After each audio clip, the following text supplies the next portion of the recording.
కూర్చోండమ్మా.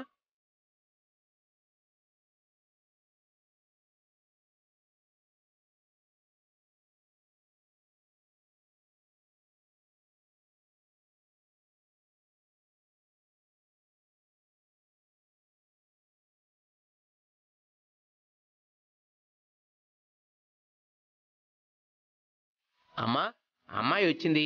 మరి అబ్బాయి ఎక్కడా? అదిగో వచ్చేసాడు. కూర్చో బాబు.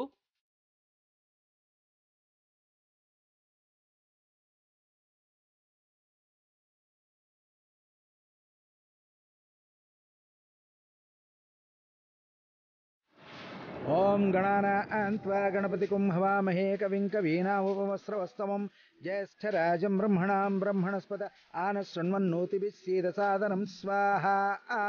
ఓం శ్రీమన్మహాగణాధిపతయే ఇదం నమః. ఓం త్రయంబకం యజామహే సుగంధిం పుష్టివర్ధనం. ఏంటి రాజు, ఏమైంది? ఈ ఎంగేజ్మెంట్ అయితే సగం పెళ్ళైపోయినట్టే. ఇంకో 2 రోజులాగితే పెళ్ళి కూడా అయిపోతుంది. అప్పటి వరకు కొంచెం జాగ్రత్తగా ఉండాలి. అయ్యా, ఉంగరం తీసుకోండి. అమ్మా, మీరు కూడా తీసుకోండి.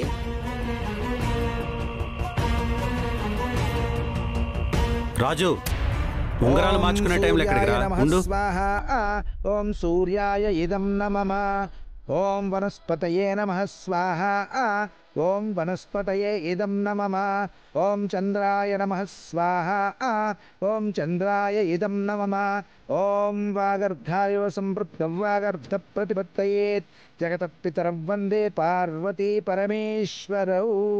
అమ్మా, అబ్బాయి చేతికి ఉంగరం తొడగండి.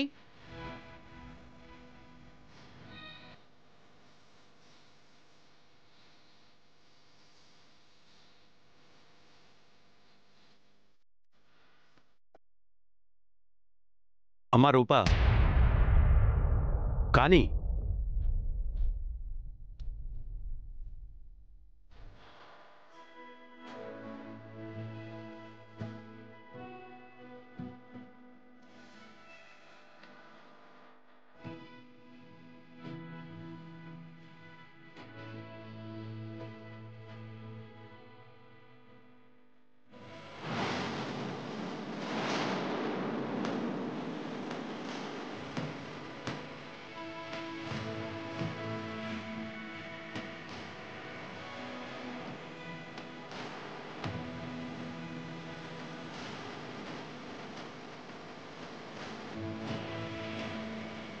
బాబు, మీరు అమ్మాయి వేలికి ఉంగరం తొడగండి. ఓం రుద్రాయ నమః. ఓం కాలాగ్నినేత్రాయ నమః. ఓం త్రిలోకాయ నమః. ఓం త్రికాలజ్ఞాయ నమః. ఓం పరమేశ్వరాయ నమో నమః. ఓం కాలాగ్నిరుద్రాయ నమః. ఓం స్థితికంఠాయ నమః. ఓం లయకారాయ నమః. ఓం స్థితప్రజ్ఞాయ నమః. ఓం యోగాయ నమః. ఓం పరమేశ్వరాయ నమో నమః. ఓం శివాయ నమః.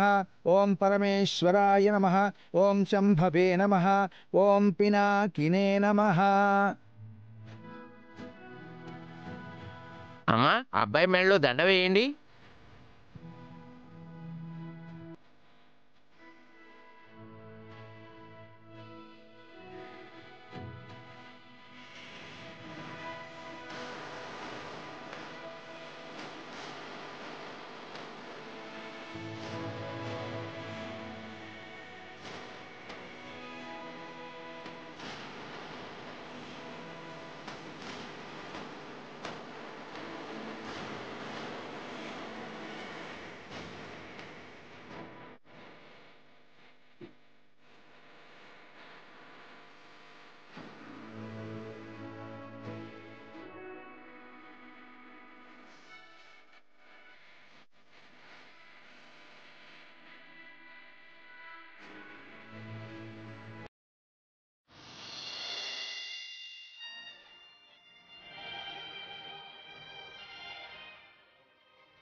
అందరికీ నా వేలికున్న రింగే కనిపిస్తుంది రాజు. కానీ నాకు మాత్రం ఈ రింగ్లో నా జీవితం మొత్తం కనిపిస్తోంది. ఎలా అయిపోయిందేంటి రాజు? 4 రోజులుందన్నావు, ఏదో ఒకటి చేసి పెళ్లి ఆపుతాను అన్నావు. ఎంగేజ్మెంట్ కూడా అయిపోయింది రాజు. ఇంకా నువ్వేం చేయలేవు, నేనేం చేయలేను. అలా మాట్లాడకండి అమ్మాయి గారు.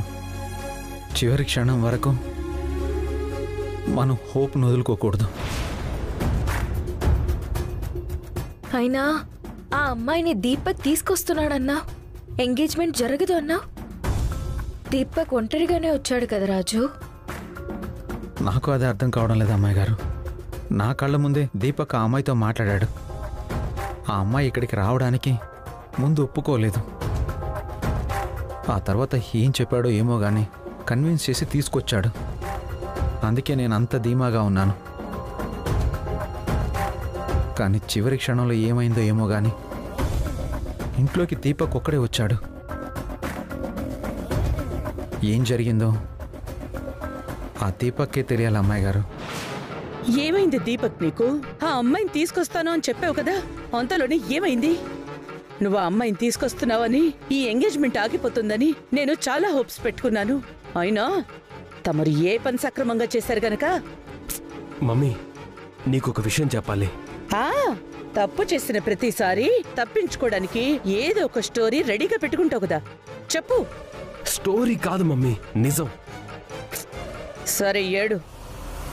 నేను ఆ శైలుని తీసుకొచ్చాను మమ్మీ, నీ మీదొట్టు. గుమ్మం ముందు వరకు కూడా తీసుకొచ్చాను. అంతలోనే ఆ గౌతమ్ అడ్డుపడ్డాడు. అడ్డుపట్టమే కాదు మమ్మీ, నాకే తెలియకుండా నా ప్రూఫ్స్ అన్ని సంపాదించి పెట్టుకున్నాడు.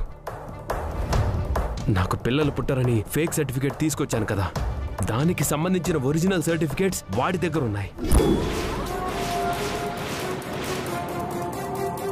దాంతోపాటు DNA రిపోర్ట్స్ కూడా వాడి దగ్గర ఉన్నాయి మమ్మీ. అవన్నీ అడ్డం పెట్టుకుని నన్ను బ్లాక్మెయిల్ చేశాడు. ఏం చేయాలో తెలియక అలా చూస్తూ ఉండిపోయాను. ఆ అమ్మాయి బయట నుండి అలాగే వెళ్ళిపోయింది.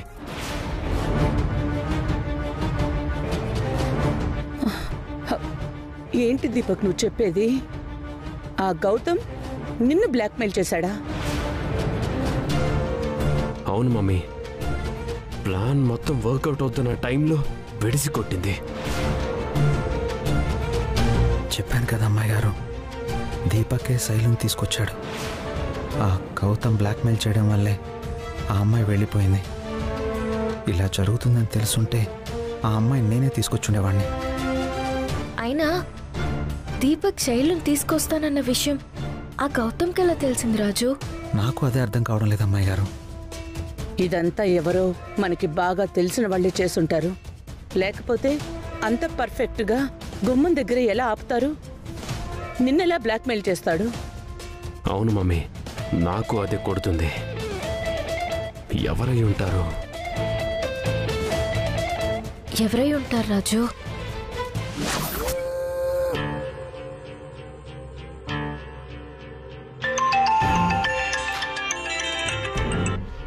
చెప్పు గౌతమ్. చాలా థ్యాంక్స్ రేణుక. కరెక్ట్ టైంకి నాకు కాల్ చేసి నన్ను బ్రతికించావు. లేకుంటే పెద్ద ఇష్యూ అయిపోయి ఉండేది. నిశ్చితార్థం ఆగిపోయేది. నువ్వు చేసిన ఈ హెల్ప్ వల్ల ఎలాంటి ఆటంకం కలగకుండా నిశ్చితార్థం అయింది. ఏమిచ్చి నీ రుణం తీర్చుకోగలను? నాకేమొద్దు. నువ్వుగా రూపాన్ని పెళ్లి చేసుకుంటే నాకు పెద్ద వరం లెక్క. గా ముచ్చట తీర్చు చాలు. తప్పకుండా రేణుక. అవును, శైలు గురించి నీకెలా తెలిసింది రేణుక? గదా రాజు రూపక్ చెప్తుంటే ఇన్నా. అంటే ఈ ప్లాన్లో రాజు కూడా ఉన్నాడా? గది నాకు తెలియదు. దీపక్ గిట్లా అమ్మాయిని తీసుకొస్తుండు. గా అమ్మాయి గాని పెద్దయ్య గారి ముందు నోరిప్పిందంటే గీ ఎంగేజ్మెంట్ ఆగిపోతుంది అని చెప్తుండే. ఆ ఎంగేజ్మెంట్ ఆగిపోడు నాకు కూడా గంత మంచిది కాదు. అందుకే నీకు ఫోన్ చేసి చెప్పిన. మళ్ళా ఏదైతే అది అయింది. అంతా మన మంచికే అయింది. నా ఆశ కూడా గా రూప పెళ్లి నీతోనే కావాలే. రేణుక, ఈ పెళ్ళి ఆపడానికి దీపక్ ఒకవైపు, రాజు ఒకవైపు ప్లాన్ చేస్తున్నారు. పెళ్ళయ్యే వరకు నువ్వు సపోర్ట్గా ఇక్కడ ఉన్నావంటే నాకు హెల్ప్ అవుతావు. నీ సాయంతో ఎలాంటి సమస్యలు తలెత్తకుండా సాఫీగా పెళ్లి చేసుకుంటాను. సరే గౌతమ్, తప్పకుండా వస్తా. థ్యాంక్స్ రేణుక. ఉంటామలా. నా ప్రేమ చదరంగంలో దీపక్, రాజు సిపాయిలనుకుని తక్కువ అంచనా వేశాను. కానీ కింగ్కే చెక్ పెట్టడానికి ట్రై చేస్తున్నారు. కాస్తంత జాగ్రత్తగా ఉండాలి. ఉంటా.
ఇప్పుడు పల్స్ రేటు కొంచెం బెటర్గా ఉంది. నా అంచనా ప్రకారం కాసేపట్లో స్పృహలోకి రావచ్చు. మీ రుణం ఈ జన్మలో తీర్చుకోలేనయ్యా.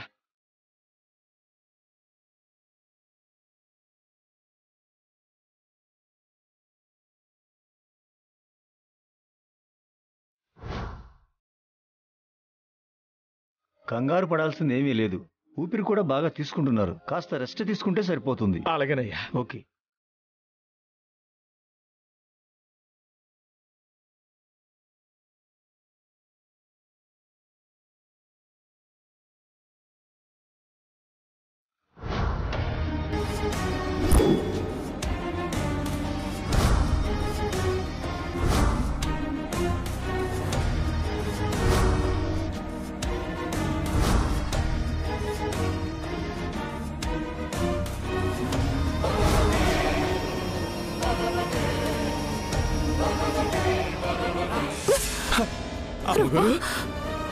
అప్పలేడు, అక్కడ నా కూతురు రూప జీవితం అన్యాయమైపోతుంది. నేను వెంటనే అక్కడికి వెళ్ళాలి. అమ్మగారు, ఇప్పుడు తమరున్న పరిస్థితుల్లో అక్కడికి వెళ్ళటం అంత మంచిది కాదమ్మా. నా బిడ్డ జీవితం కన్నా ఏది నాకు ముఖ్యం కాదప్పలేడు. అయినా ఏది మంచి ఏది చెడు అని సూర్యకి తెలీదా? లేదంటే నా మీద కోపంతో నా బిడ్డ జీవితాన్ని నాశనం చేస్తున్నాడా? అమ్మా, పెద్దయ్య గారిని అంతంత మాటలు అనకండి. పెద్దయ్య గారికి మీ మీద కోపం ఉండొచ్చేమో గాని అమ్మాయి గారి మీద మాత్రం ఉండదు. పువ్వుల్లో పెట్టి చూసుకుంటున్నారు. అలా చూసుకునేది నిజమైతే నా బిడ్డనెందుకు మొండకంపల్లోకి నెట్టేస్తున్నాడు? నేను వెళ్ళాలప్పలాడు. ఇరుపక్షము గారు, అమ్మాయి గారిని కాపాడుకోవటమే పనిగా మీలాగే నా కొడుకు రాజు కూడా అదే పనిలో ఉన్నాడమ్మా. మీరు అంతగా కంగారు పడాల్సిన అవసరం లేదు. ముందు తమరి విశ్రాంతి తీసుకోండి. ఎలా విశ్రాంతి తీసుకోవాలప్పలాడు? నా మనసంతా నా బిడ్డకేదో కీడు జరుగుతున్నట్టే అనిపిస్తుంది. సూర్య చుట్టూ విజయాంబిక, దీపక్లే కాకుండా ఇంకా ఎవరో దుష్ట శక్తులు ఉన్నట్టు అనిపిస్తోంది. వాళ్ళ మాయలో పడి సూర్యకి కళ్ళు మూసుకుపోయాయి అనిపిస్తోంది. రూప పని చేసుకోబోయేవాడు నీచుడు అని అందరికీ తెలుసు. ఒక్క సూర్యకి తప్ప. ఆ మాత్రం తెలుసుకోలేని వాడు కాదు కదా సూర్య. మరెందుకు ఇలా చేస్తున్నాడు? ఈ పెళ్లిని ఎలాగైనా ఆపాలప్పలనాయుడు. ఈ పెళ్లిని ఆపాలంటే ఒకే ఒక్క మార్గం ఉంది అమ్మగారు.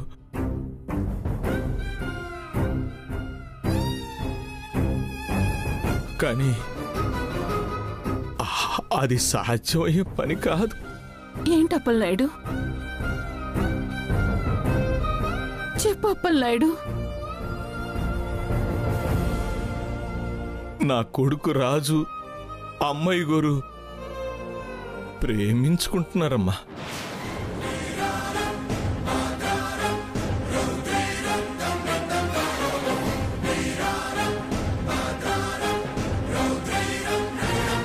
ఆ విషయం పెద్దయ్య గారికి తెలిసినా కూడా పెళ్ళి ఆగిపోవచ్చు. కానీ ఏంటప్పలనాయుడు? రాజు మీద పెద్దయ్య గారు పెట్టుకున్న నమ్మకం ముందు ఆడి ప్రేమ మోగపోయిందమ్మా. మీకున్న ఆస్తి అంతస్తుల ముందు మా పేదరికం మౌనంగా ఉండిపోయిందమ్మా. ఏ ఆడపిల్లకైనా కోటలో పెట్టుకుని చూసుకునే రాజు కన్నా గుండెల్లో పెట్టుకుని చూసుకునే గుణమున్నవాడే ముఖ్యం. ఆస్తి అంతస్తు లేకపోయినా పర్వాలేదు, అర్థం చేసుకునే మనసున్నవాడే ముఖ్యం.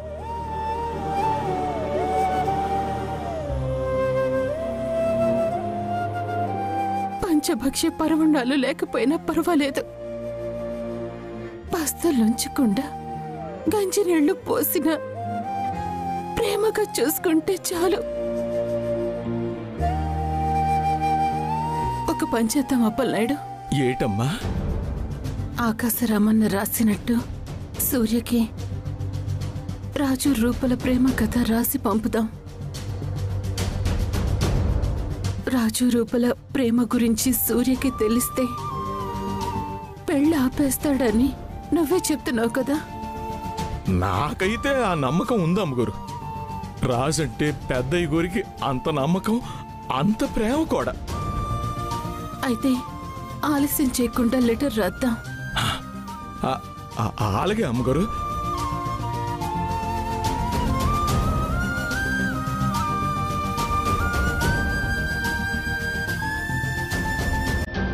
రాయండమ్మా.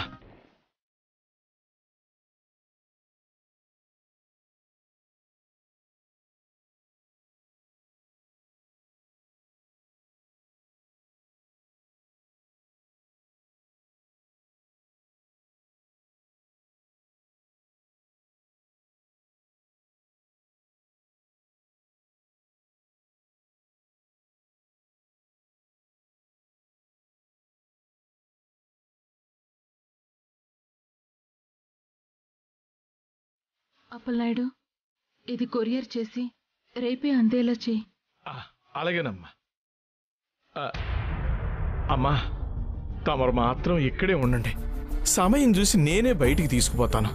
సరే అప్పలనాయుడు, నా బిడ్డ విషయాలు ఎప్పటికప్పుడు నాకు తెలియజేస్తూ ఉండు. అలాగేనమ్మా.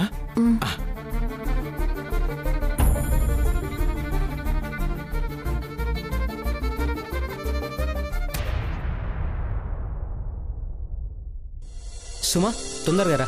పంతులు గారు, తొందరగా కానివ్వండి. అక్కడ పెళ్లి కొడుకు వాళ్ళు బయలుదేరిపోయారు. నమస్కారం అయ్యా. నమస్తే అప్పలనాయుడు. ఏమా చెల్లెమ్మా? ఏమా రేణుకా, బాగున్నావా? మీ అందరు రావడం చాలా సంతోషంగా ఉంది.